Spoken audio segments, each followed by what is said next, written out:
A millionaire insulted a janitor for her lowly job.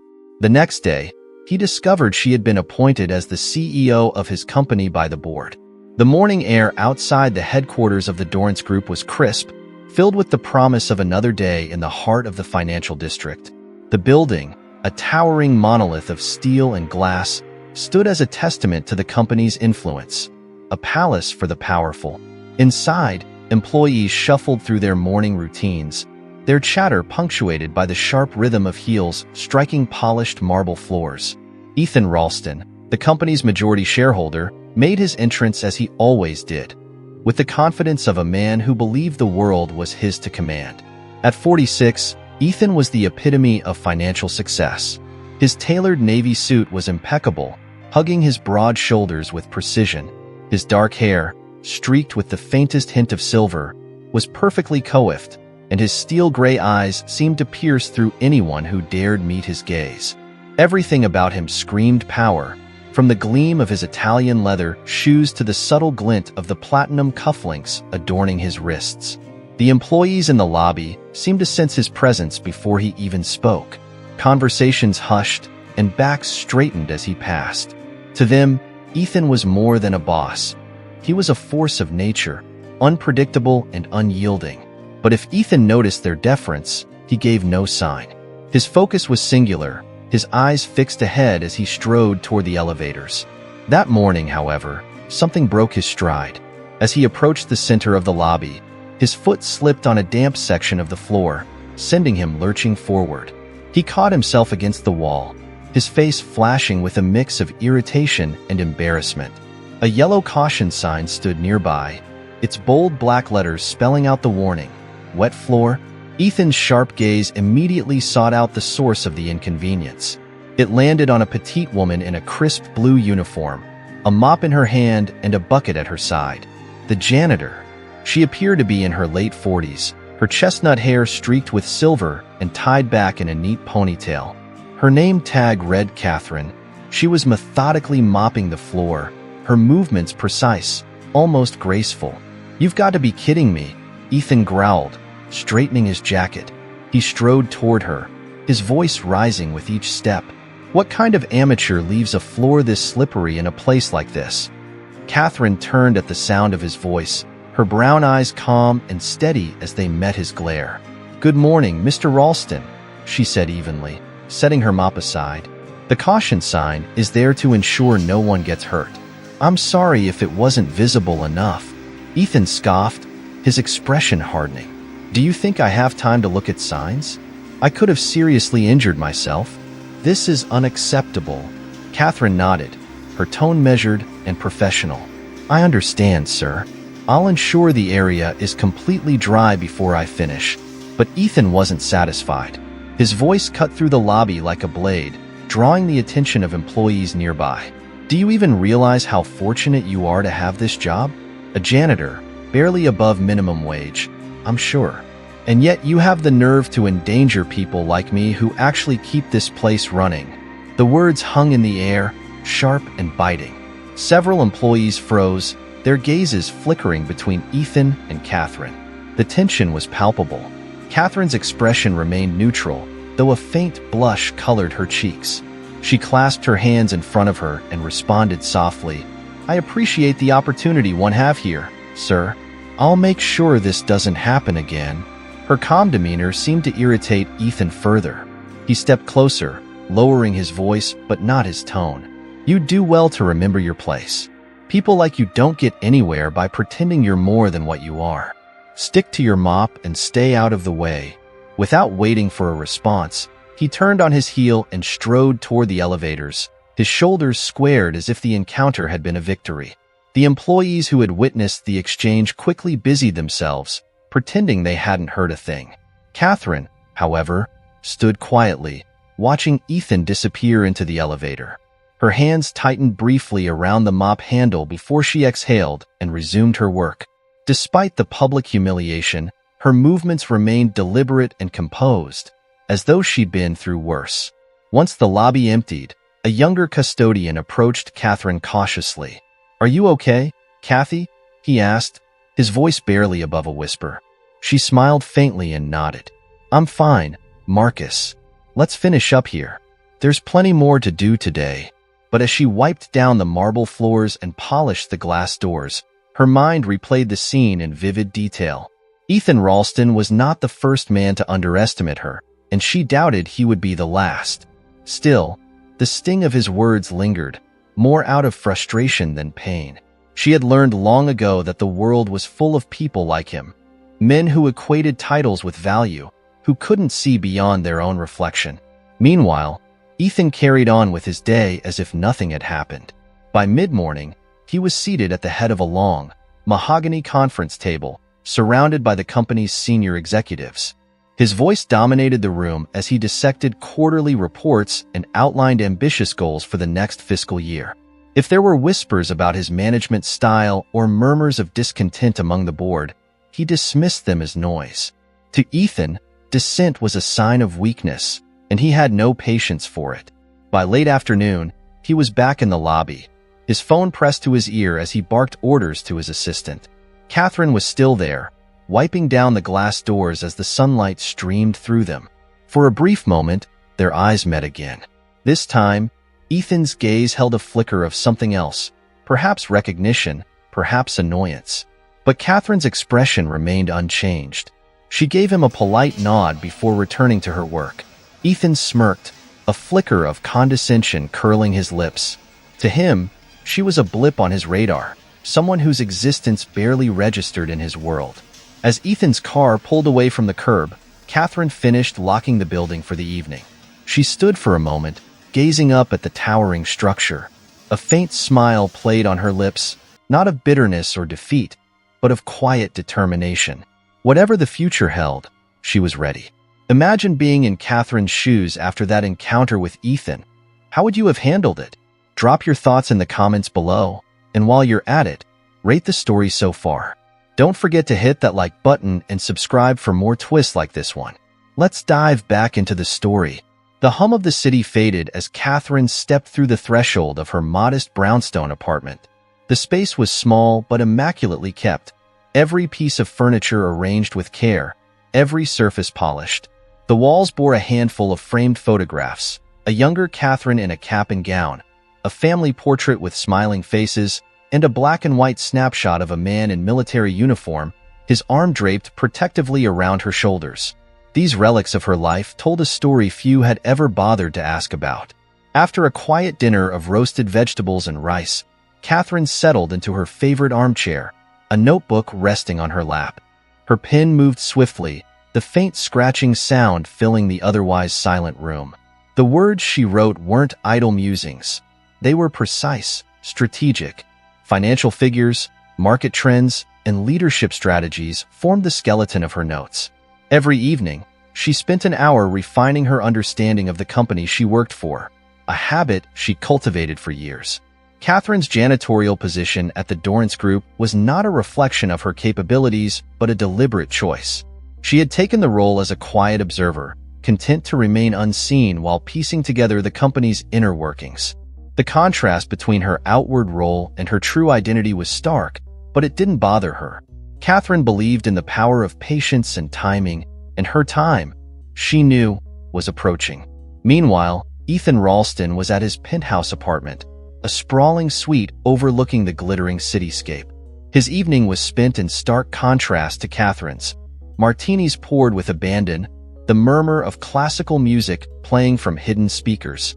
Ethan reclined on a leather sofa, scrolling through his phone as the stock market figures rolled in. He smirked at the numbers, satisfied with the day's performance.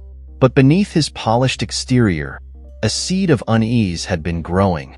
His encounters with the board had become increasingly tense, their subtle criticisms harder to ignore. The whispers of discontent among the executives were no longer confined to closed doors. They had begun to ripple through the ranks. And though Ethan publicly dismissed these rumblings as the grumblings of lesser men, he couldn't entirely silence the voice in his own head. That night, as he sipped his third martini, his thoughts drifted back to the janitor, Catherine.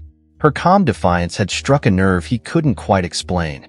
Most people wilted under his gaze, yet she had stood there, unflinching, meeting his anger with quiet resolve.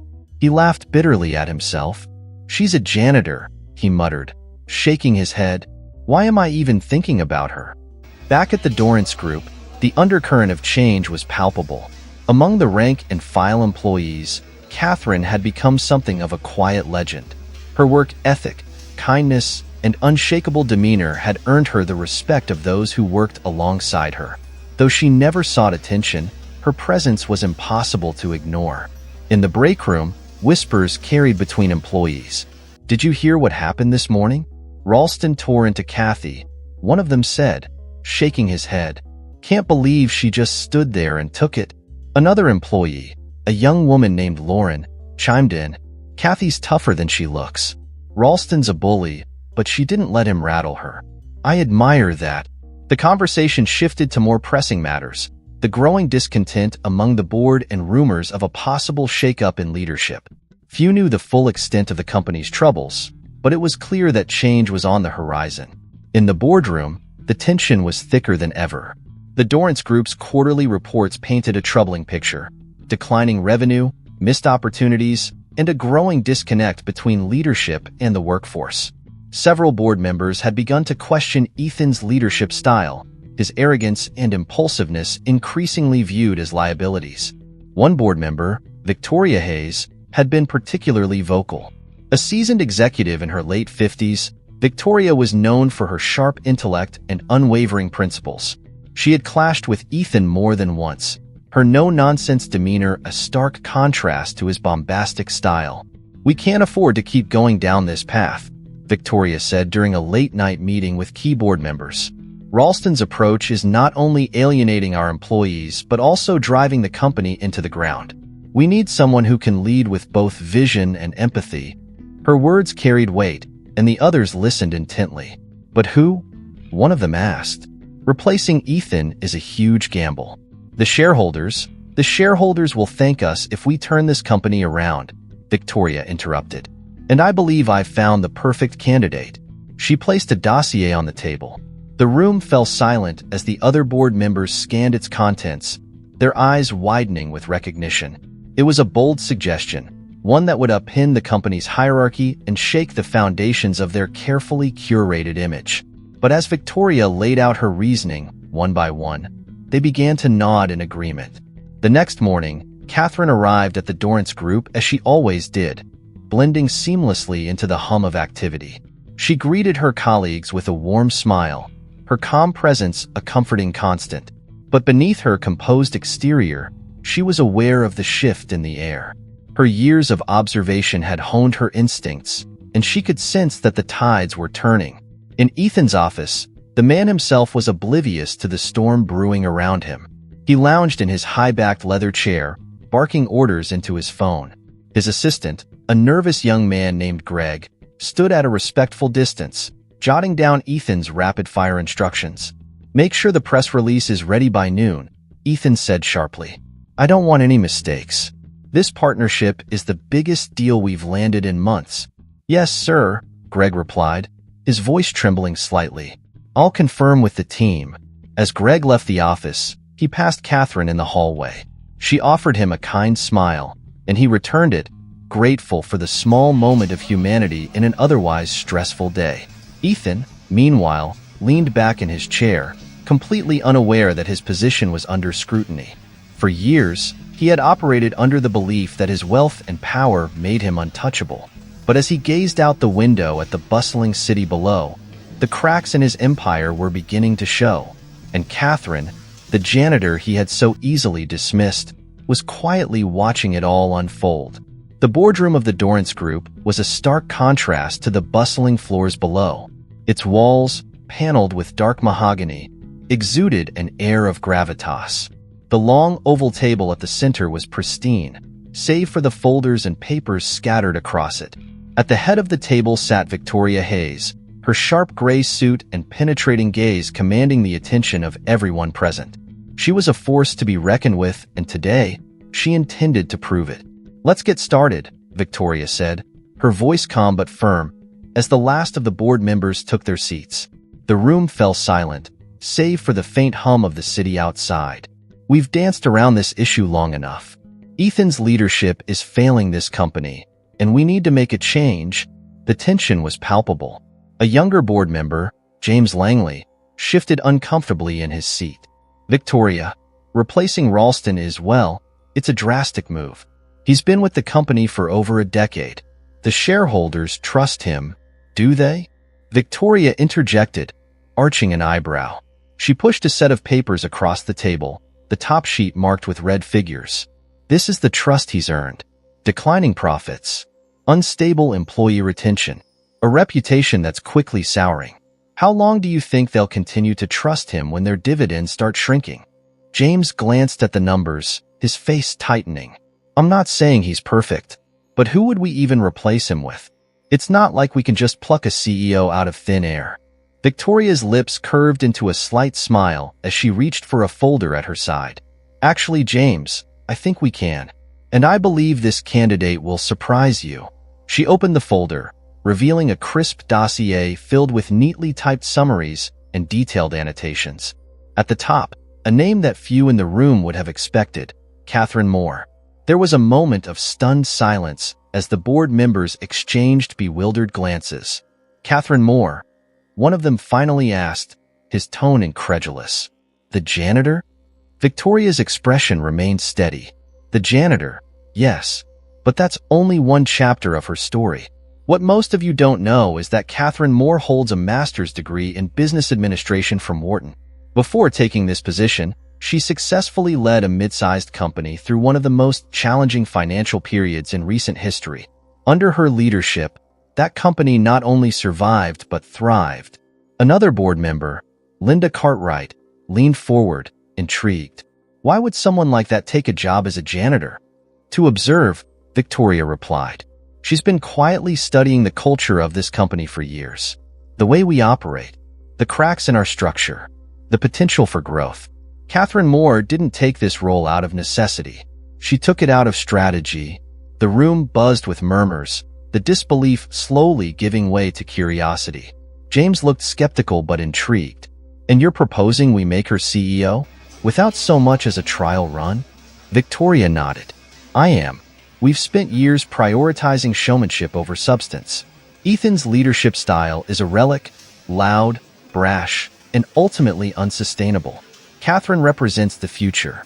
She's thoughtful, strategic, and, most importantly, she understands this company in ways Ethan never will. A murmur of agreement rippled through the room, though a few skeptical faces remained. One of the senior members, Richard Vaughn, raised a hand for silence. This is a bold move, Victoria. If we appoint her, it won't just shock the company. It'll shock the entire industry. Exactly, Victoria said, her tone resolute. This company needs a leader who doesn't just follow the trends but sets them. Catherine Moore can be that leader. Meanwhile, Ethan Ralston was blissfully unaware of the conversations unfolding just floors above his office. He was in the middle of a heated phone call, berating his marketing team for a campaign that hadn't performed as well as he'd hoped. Do I have to do everything myself? Ethan snapped, pacing the length of his office. If you people can't handle basic execution, why am I paying you?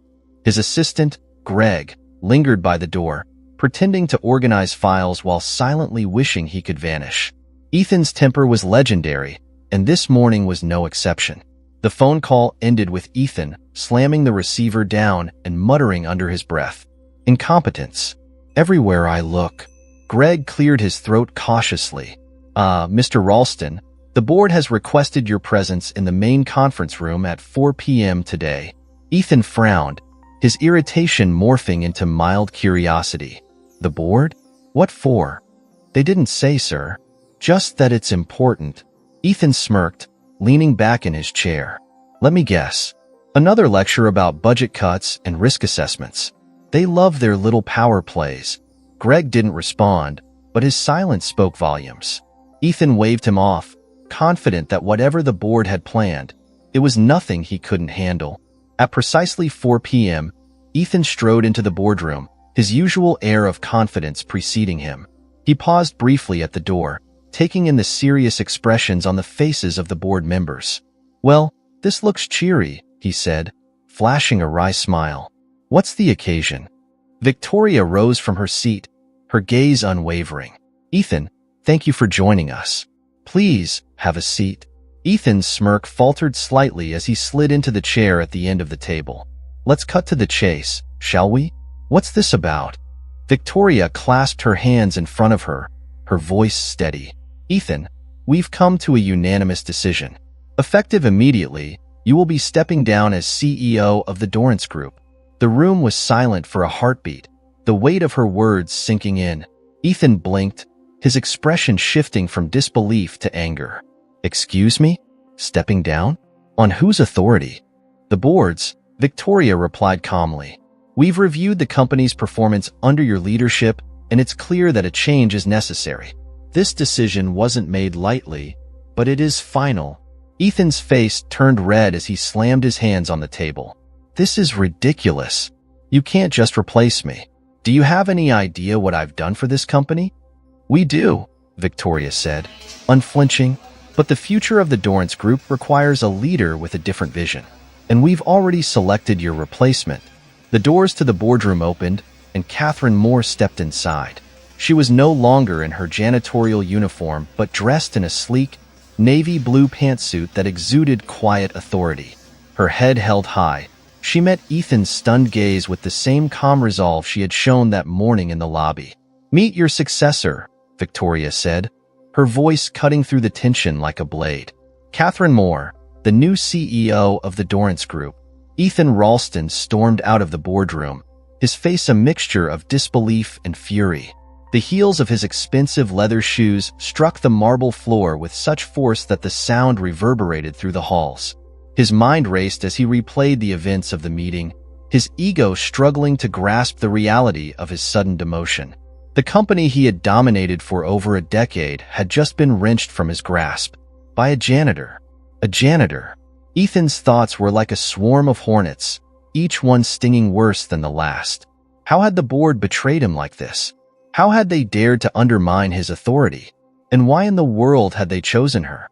Catherine Moore, a woman he dismissed as insignificant, invisible. The insult of it burned hotter than any business failure he'd endured. He reached his office and slammed the door behind him. The pristine, opulent space now felt suffocating. The city's skyline stretched before him through the floor-to-ceiling windows, but it no longer filled him with the usual sense of power. Instead, it seemed like a mocking reminder of everything he stood to lose. Throwing his jacket over the back of his chair, Ethan collapsed into his desk chair and ran a hand through his perfectly styled hair. His assistant, Greg, poked his head nervously into the office, a folder in hand. "Sir?" Greg began tentatively.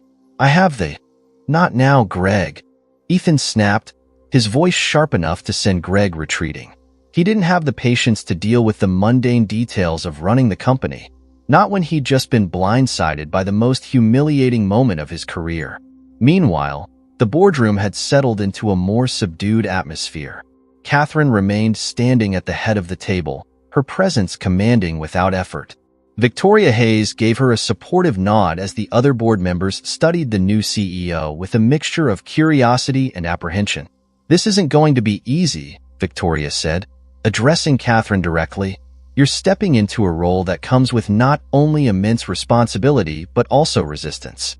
Ethan's departure won't sit well with everyone, and there are bound to be challenges." Catherine smiled faintly, her calm demeanor unchanged. "I understand," she said, "and I'm ready. My focus is on rebuilding this company's foundation, not just its bottom line. I'll need your support to do that." "You have it," Victoria assured her. The others murmured their agreement, though a few exchanged uneasy glances. Change, even when necessary, was never comfortable. As the day wore on, word of Catherine's appointment spread through the company like wildfire. Employees gathered in clusters, their voices hushed but animated as they discussed the news. "Did you hear? Catherine, the janitor, is our new CEO," one whispered in disbelief. "No way," another replied, wide-eyed. "Are you serious?" "I saw her walk into the boardroom," a third chimed in. "She looked different, confident, like she belonged there." The reactions varied. Some were shocked, others skeptical, and a few quietly hopeful. Among the latter was Lauren, the young employee who had admired Catherine's strength in the face of Ethan's tirade. She smiled to herself, a spark of inspiration lighting up her expression. "Maybe this is exactly what we need," she said quietly to a colleague. "Someone who understands what it's like down here, not just up there." Ethan, however, was far from accepting of the change. By the evening, his fury had simmered into a cold determination. He sat in the dim light of his office, staring at the drink in his hand as if it held the answers to his troubles. He refused to believe this was the end of his reign. There had to be a way to undo the board's decision to reclaim his rightful place at the top. His mind raced with possibilities, legal challenges, shareholder influence, even outright sabotage. But as each idea formed, it crumbled under the weight of reality. The board's decision had been unanimous. Even his closest allies had turned against him, swayed by Victoria's arguments and Catherine's unshakable credentials. "Credentials," he muttered bitterly, taking a sip of his drink.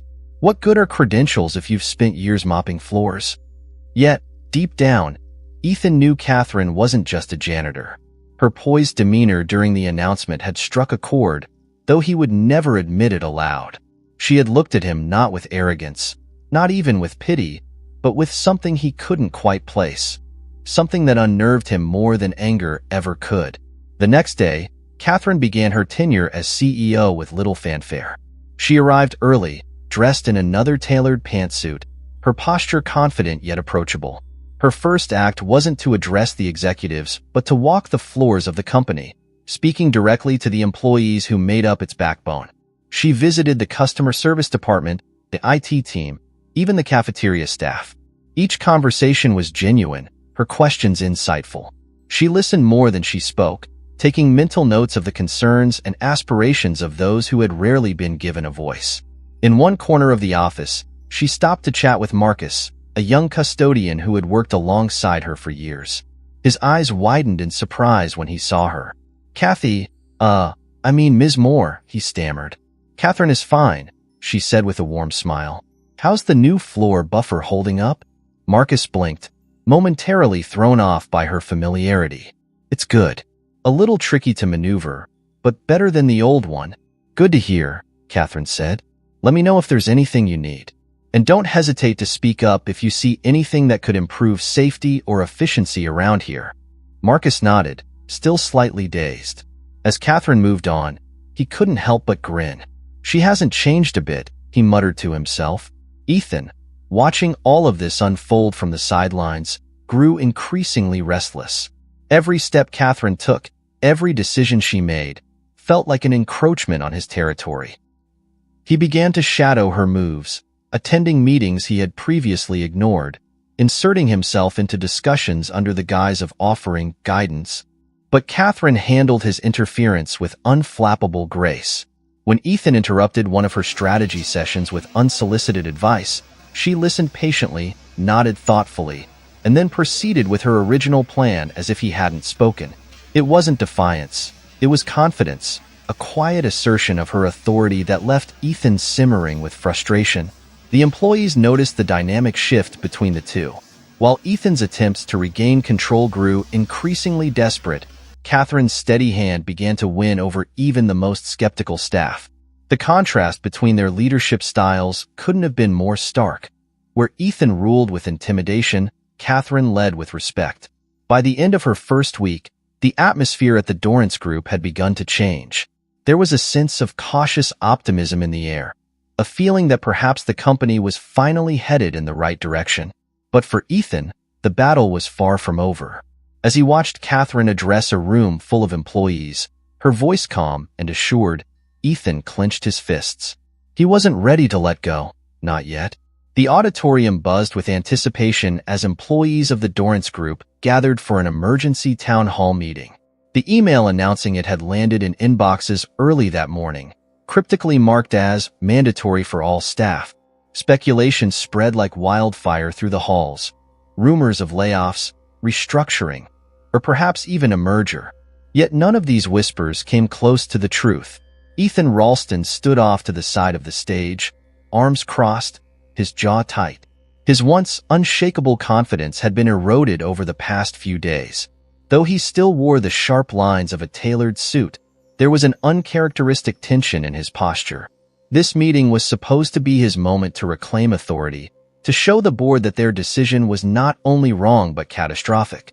At least, that's what he told himself. In the audience, the mood was electric. Employees whispered nervously, their eyes darting to the front of the room where the board members were seated in a tight cluster.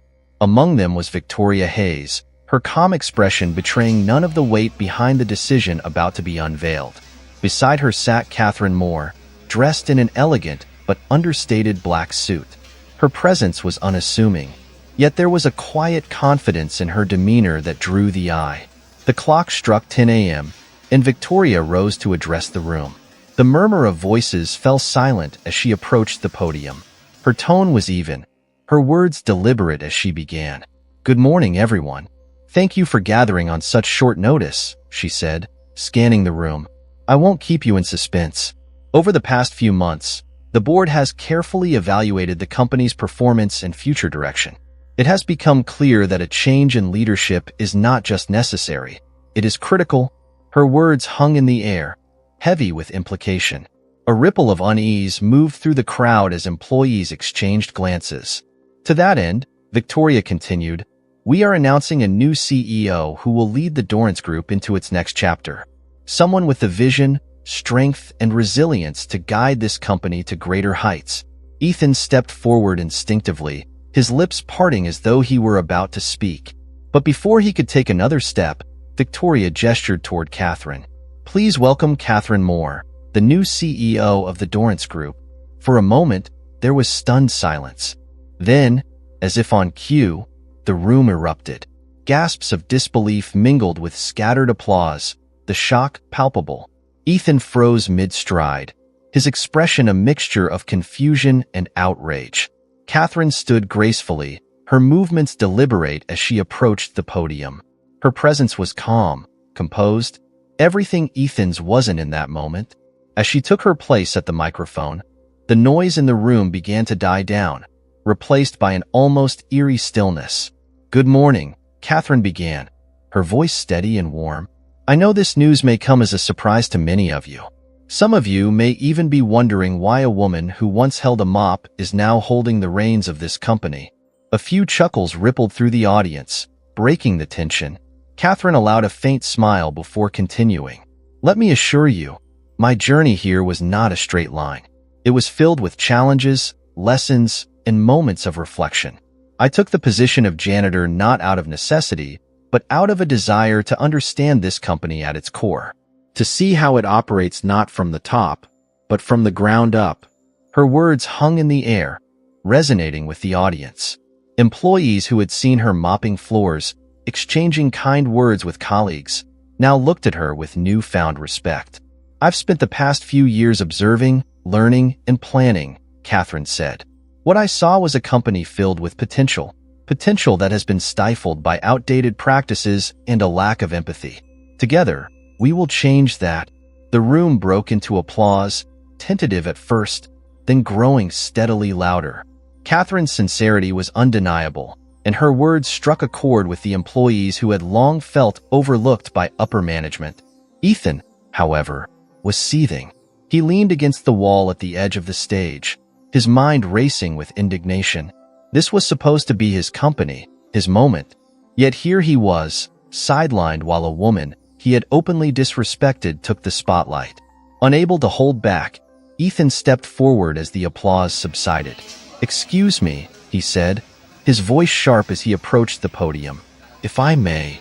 The room fell silent, all eyes now on Ethan. Catherine stepped aside gracefully, gesturing for him to speak. She met his gaze without flinching, her expression unreadable. "This decision," Ethan began, his tone clipped, "may have been made by the board, but I feel it's important to remind everyone of the contributions I've made to this company. Contributions that have built its reputation, its success, its very foundation." A murmur rippled through the audience. Some nodded, while others shifted uncomfortably in their seats. Catherine Moore, Ethan continued, his gaze narrowing on her, may have impressive credentials, but experience in leadership, true leadership, is something that cannot be learned by mopping floors. The silence was deafening. Catherine regarded him calmly before stepping back to the microphone. "You're absolutely right, Mr. Ralston," she said, her voice steady. "Leadership is not learned by mopping floors. It's learned by understanding the people who walk on them." Her response drew a collective gasp, followed by scattered applause. Ethan's face reddened, but he forced himself to remain composed. Catherine turned her attention back to the audience. "I respect the work Ethan has done for this company," she said, "and I hope that moving forward, we can honor that legacy while building something even greater together."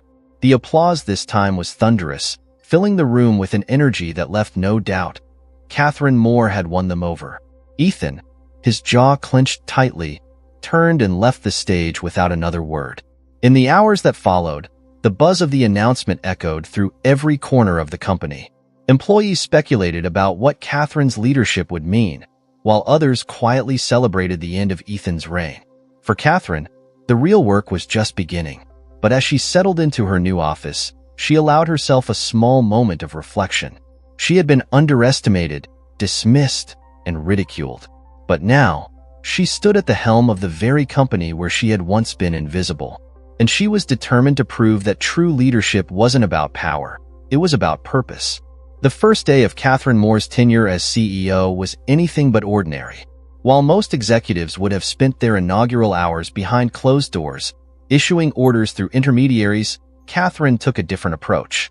She began her day walking the halls of the Dorrance Group, engaging employees face-to-face. Her quiet, thoughtful demeanor created a ripple of curiosity and, for some, cautious optimism. The contrast between her leadership style and Ethan Ralston's couldn't have been starker. Where Ethan had ruled with intimidation and aloofness, Catherine exuded approachability and respect. It wasn't long before the employees started noticing the change in the atmosphere. Catherine made her way to the marketing department first, a bright, open floor buzzing with activity. Lauren, the young employee who had admired Catherine's resilience, spotted her and froze mid-typing. "Ms. Moore," Lauren stammered. Rising from her desk, Catherine smiled warmly. "Catherine is fine," she said. "I just wanted to see how everyone's doing. Anything exciting happening here?" Lauren hesitated, glancing nervously at her colleagues.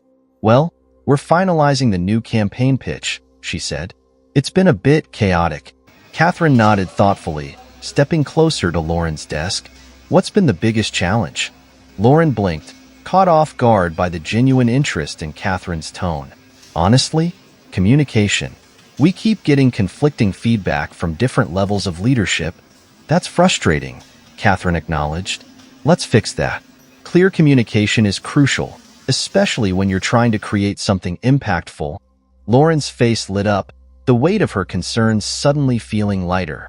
Catherine's words weren't just platitudes, they felt like promises. By mid-morning, Catherine had visited nearly every department, from customer service to IT. In each interaction, she took the time to listen, her presence signaling a shift in the company's culture. She even stopped by the break room, where she poured herself a cup of coffee and sat with a group of employees for a casual chat. The room buzzed with a mixture of surprise and admiration. "She's different," one employee whispered as Catherine left the room. "In a good way." "Yeah," another agreed. "I mean, when's the last time Ralston even acknowledged us?"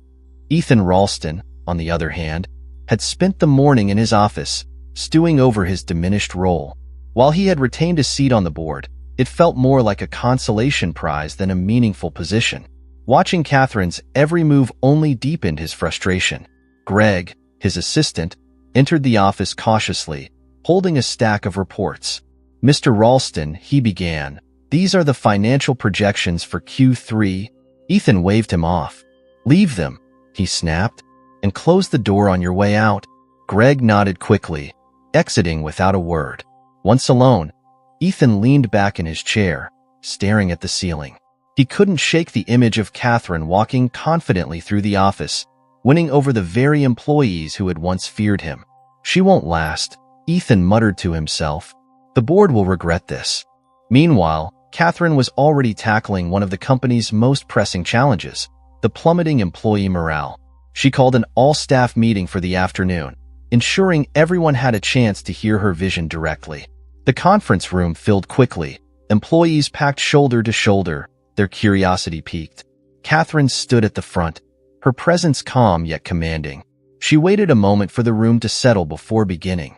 "First, let me say thank you," she started, her voice steady. "Thank you for your hard work, your dedication, and your patience. I know this company has faced its share of challenges, and I know many of you have felt overlooked or undervalued. That changes today." Her words hung in the air, and the employees leaned in, their attention fully captured. "My goal as CEO is simple," Catherine continued. "I want to build a culture where every single person feels respected and heard. Because a company isn't its profits or its products, it's its people. And the Dorrance Group has some of the best people I've ever had the privilege to work with." The room erupted in applause. Catherine smiled, but her mind was already working on the next steps. She knew that words alone wouldn't be enough. She needed to back them up with action. By the end of her first week, Catherine had implemented a series of small but impactful changes. She introduced an open-door policy, encouraging employees to bring their concerns directly to her or other senior leaders. She also announced the creation of an internal task force to improve workplace culture, inviting volunteers from all levels of the company to participate. The response was overwhelmingly positive. Employees who had once dreaded coming to work now felt a renewed sense of purpose. Even those who had been skeptical of Catherine's appointment began to come around, impressed by her sincerity and dedication. But not everyone was on board. Ethan, still reeling from his loss of power, began quietly sowing seeds of dissent among the board. He pointed out every minor hiccup in Catherine's early days, hoping to erode their confidence in her leadership. "She's inexperienced," Ethan argued during a board meeting. "Her ideas might sound good on paper, but she doesn't understand the complexities of running a company this size." Victoria Hayes was quick to shut him down. "Ethan, Catherine's strategies are already showing results. Employee engagement is up, and the morale in the office is the best it's been in years. Maybe it's time to stop undermining her and start supporting her." Ethan bristled but said nothing, his anger simmering beneath the surface. Catherine, unaware of Ethan's schemes, continued to focus on her work. Late one evening, after most of the office had gone home, she sat in her new office, poring over reports. The city lights twinkled outside her window, but her attention was fixed on the papers before her. A soft knock at the door startled her. "Come in," she called.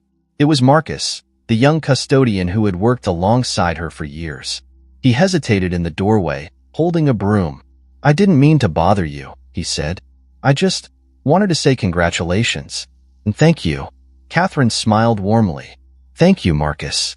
That means a lot." "You've always been good to us," Marcus said, his voice tinged with emotion. "And now you're the boss. It gives the rest of us hope, you know?" Catherine's smile widened, but her eyes shimmered with unshed tears. "Hope is what keeps us moving forward," she said softly. "And I promise, Marcus, I won't let you down." As Marcus left, Catherine leaned back in her chair, her resolve strengthening. She knew the road ahead would be difficult, but moments like these reminded her why she had taken the position in the first place. The new era at the Dorrance Group had begun, and while it was still in its infancy, the seeds of transformation were already taking root. Catherine was determined to prove that leadership wasn't about power. It was about people. And as the weeks unfolded, her vision would face its greatest tests yet. The faint hum of the city outside Catherine's office provided a stark contrast to the charged silence within. It was late, long after most employees had left for the day, but Catherine was still at her desk, her reading glasses perched on her nose as she reviewed a stack of proposals. A sharp knock at the door pulled her from her thoughts. "Come in," she said, her tone measured but curious. She wasn't expecting anyone. The door swung open, and there stood Ethan Ralston. He stepped inside without waiting for an invitation, his presence filling the room. His face was taut, his lips pressed into a thin line. Dressed in his signature tailored suit, he looked every bit the man he used to be, except for the glint of frustration in his steel-gray eyes. "Catherine," he began. His voice clipped. "We need to talk." Catherine removed her glasses and set them on the desk, leaning back in her chair. "Of course," she said, her expression calm. "What's on your mind, Ethan?" Ethan closed the door behind him and crossed the room with slow, deliberate steps. He stood before her desk, his hands in his pockets, and for a moment, he said nothing.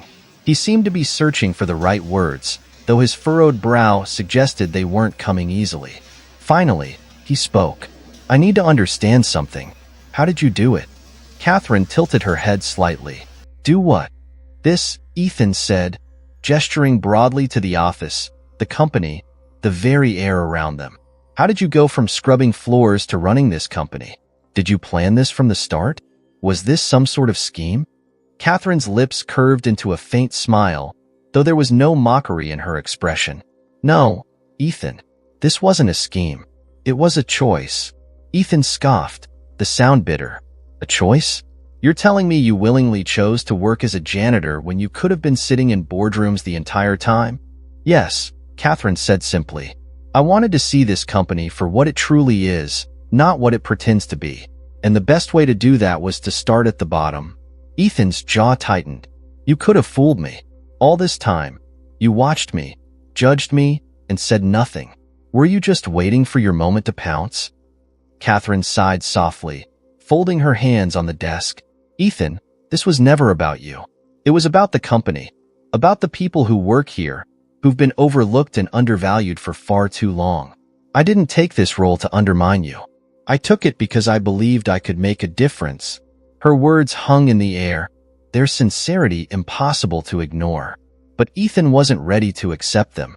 He began pacing the room, his frustration spilling over. "You think you're some sort of savior," he said, his tone sharp. "But you don't understand what it takes to run a company like this. The pressure, the sacrifices. You can't just waltz in here and fix everything with a smile and a few kind words." Catherine's gaze remained steady. "You're right," she said. "I can't, and I don't intend to. Change takes time, and it takes effort.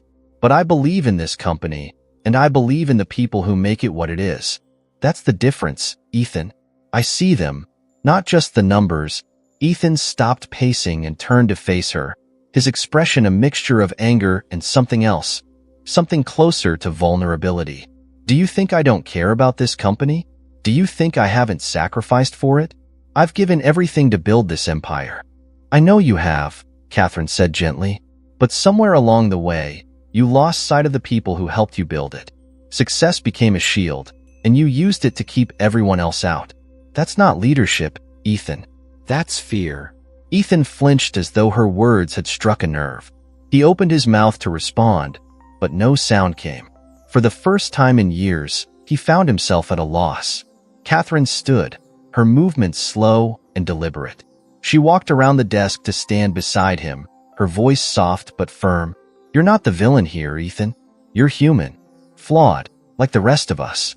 But it's not too late to change." Ethan's shoulders sagged slightly, the weight of her words pressing down on him. "Change," he repeated bitterly. "Easier said than done." "It always is," Catherine agreed.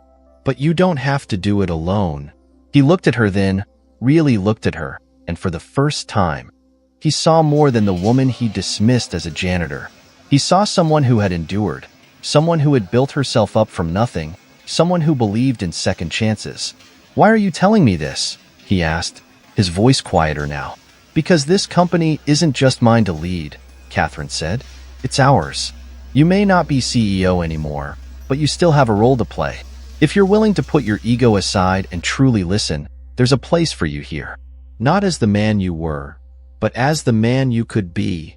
Ethan stared at her, the storm of emotions in his eyes slowly beginning to settle. For a moment, neither of them spoke. Then, without a word, Ethan turned and walked to the door. He paused with his hand on the handle, glancing back at Catherine. "I'll think about it," he said, his voice barely audible. Catherine nodded. "That's all I asked."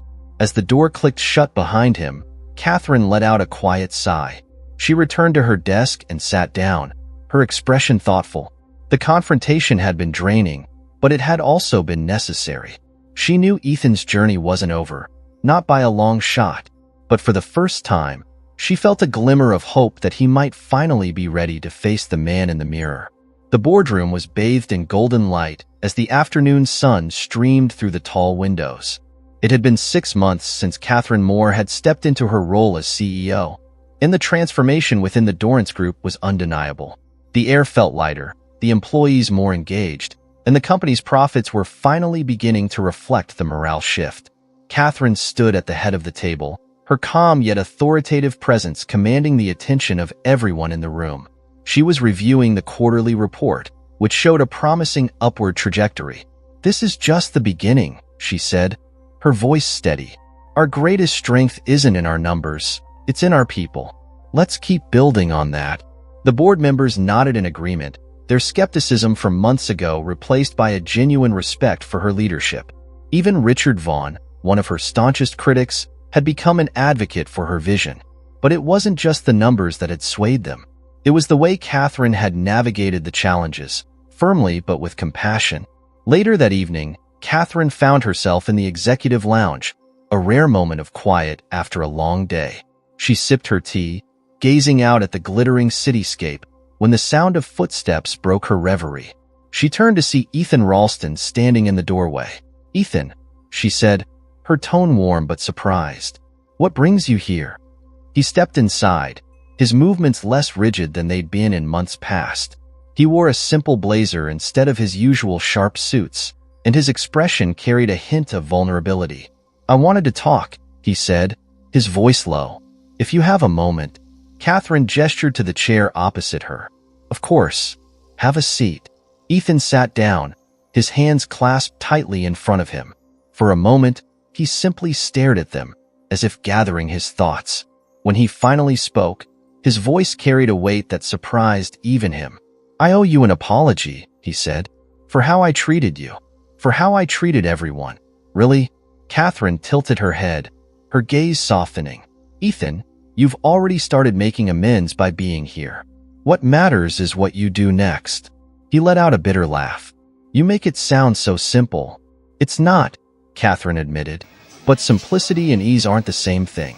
You've already taken the hardest step, acknowledging the need to change." Ethan nodded, his shoulders sagging slightly. "I've spent the past few months thinking about everything. My career, my mistakes, the person I became." He paused, his voice faltering. "I thought being powerful meant being untouchable, but all it did was make me blind." Catherine leaned forward, her voice steady but kind. "Power without purpose can be dangerous. But it's never too late to find that purpose, Ethan. You have so much to offer. If you're willing to let go of the fear that held you back." Ethan looked up at her, his steel gray eyes searching hers. For the first time in years, he felt a flicker of hope, fragile but real. In the weeks that followed, Ethan began taking small but meaningful steps toward redemption. He started meeting with employees he'd once dismissed, listening to their stories, their frustrations, their ideas. Slowly, the walls he'd built around himself began to crumble. One day, he found himself in the break room, sitting across from Lauren, the young marketing associate. She eyed him warily at first, unsure of his intentions. "I want to know what inspires you," Ethan said, his tone earnest. "What drives your work here?" Lauren blinked, surprised by the question. "Well," she began cautiously, "I guess it's the chance to create something that resonates with people. To feel like I'm making a difference." Ethan nodded thoughtfully. "That's a good answer. Better than mine used to be." Lauren smiled, the tension easing. For the first time, she saw a side of Ethan that was human, flawed but trying. Months turned into a year, and the Dorrance Group thrived under Catherine's leadership. The company became a model for innovative practices and employee-first culture. Catherine's approach had proven that respect and empathy were not weaknesses but strengths that could lead to unparalleled success. Ethan, now serving as a senior advisor, had found his place not as the man in charge, but as a man willing to grow. His relationship with Catherine evolved into a partnership built on mutual respect, each learning from the other in ways they hadn't expected. On a crisp spring morning, the two stood side by side at a company event, watching as employees mingled and celebrated the company's achievements. "You've done something incredible here," Ethan said, his voice filled with genuine admiration. Something I never could. Catherine smiled, her gaze fixed on the employees before her. You played a part in this too, Ethan. Never forget that. Ethan looked at her, a small but sincere smile tugging at his lips. For the first time in years, he felt at peace. Not because he was in control, but because he had finally let go. As the sun cast its golden light over the gathering, Catherine turned to Ethan and said, "Leadership isn't about being the best.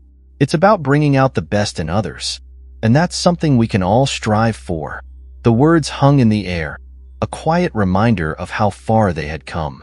Together, they had turned a story of arrogance and humiliation into one of redemption and hope, a testament to the power of change.